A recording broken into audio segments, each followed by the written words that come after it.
What should you say in English after an embarrassing moment? That's exactly what I'm going to teach you today so that you can handle these situations with confidence. This is a lesson you'll definitely want to remember, so make sure to download the free PDF. Click on the link in the description, enter your email, and I'll send it to you right away.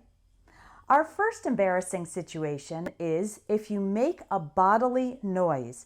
For example, if you burp, fart, cough, or sneeze, then you should simply say, "Excuse me."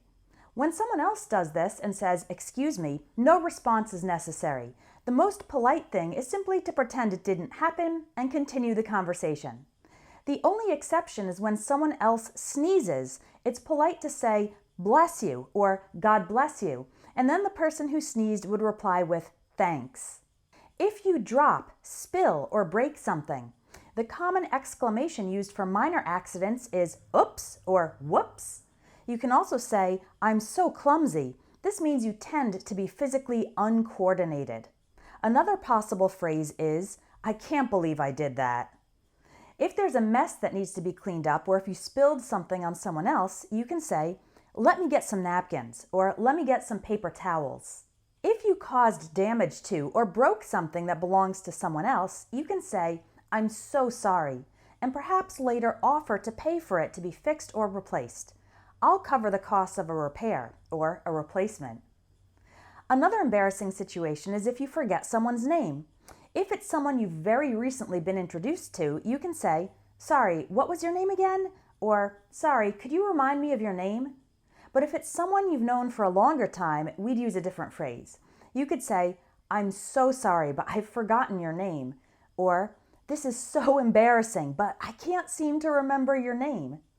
When the other person tells you their name, say thanks. If you want, you can add, "I don't know where my brain is," if you're having an unfocused day or moment. Or, "I'm terrible with names," if you tend to forget people's names in general. Then continue the conversation by saying "anyway" and moving on by asking a question or making a comment. If you forget some other information that you really should know, you can say, "Sorry, I'm drawing a blank here."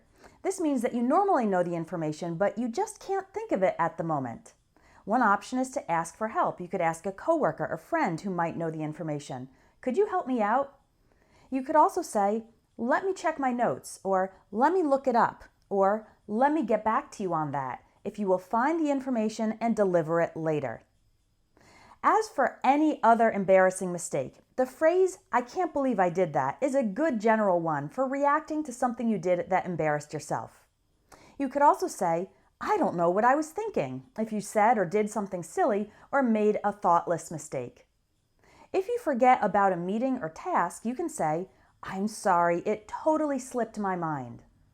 If you misspeak, meaning you say something wrong, you can correct it by saying, "What I meant to say was," and then say it the correct way. Finally, another phrase you can use to react to a mistake or accident is, "Today is not my day," meaning that things in general are going badly for you today. Embarrassing situations happen to everyone, but now you have the phrases to handle them with confidence. Instead of feeling awkward or panicking, you can stay calm, respond politely, and move on smoothly because you know exactly what to say in English. Go ahead and download your free PDF to review these phrases. Again, the link is in the description. And if you want to improve your English for everyday life even more, I'd highly recommend joining my Everyday English Speaking courses, which are available at espressoenglish.net. Comment below and tell me one embarrassing situation you've been in. And of course, don't forget to like and subscribe for more short and sweet English lessons.